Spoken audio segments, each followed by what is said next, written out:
Evening friends, आज की update कुछ इस प्रकार से। आज हम सबसे पहले बात करेंगे बांग्लादेश की।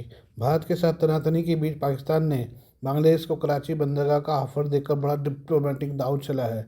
भारत और बांग्लादेश के बीच लगातार खराब होते संबंधों से दोनों देशों के द्विपक्षीय कारोबार बुरी तरह से प्रभावित हुए हैं।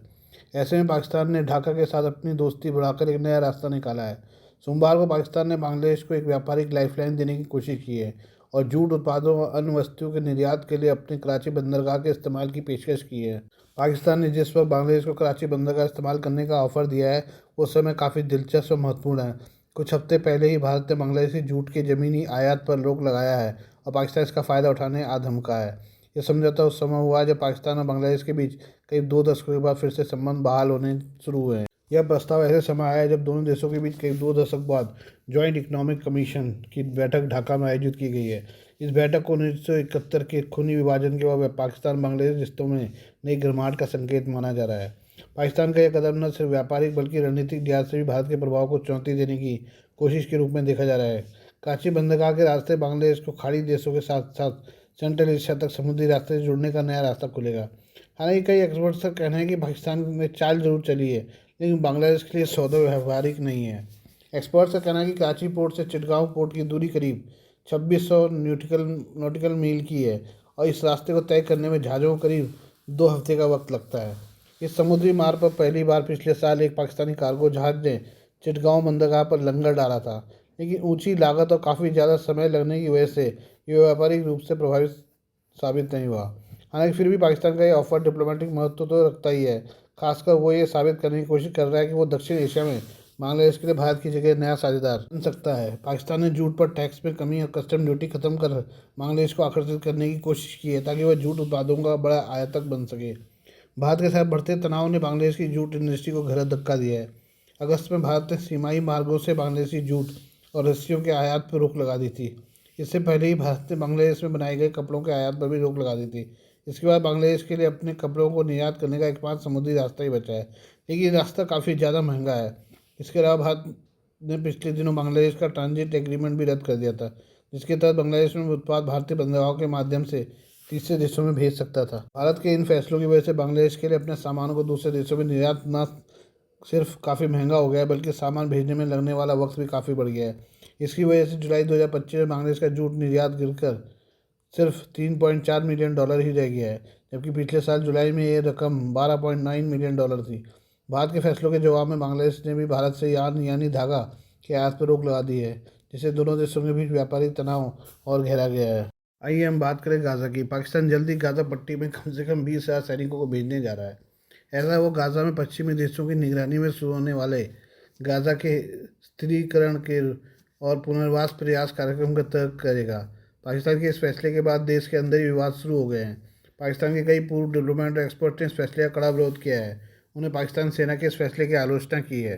शीर्ष खुफिया सूत्रों के हवाले से CNN न्यूज़ 18 की रिपोर्ट में कहा गया है कि पाकिस्तानी सैनिकों की तैनाती इस महीने की शुरुआत में मिस्र में पाकिस्तान के सेना प्रमुख जनरल असीम मुनीर और इजरायली खुफिया एजेंसी मोसाद और अमेरिकी केंद्रीय खुफिया एजेंसी CIA के सीनियर अधिकारियों के बीच हुई कई गुप्त बैठकों के बाद हुई।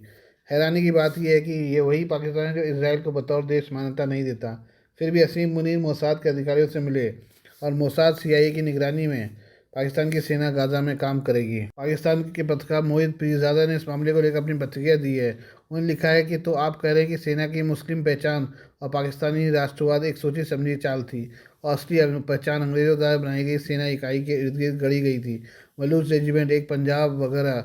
वहीं पाकिस्तान की सीनियर जर्नलिस्ट आयशा सिद्दीकी ने भी अपने एक सोशल मीडिया पोस्ट में लिखा है कि पाकिस्तान की सेना ने फिलिस्तीनियों का नरसंहार किया था।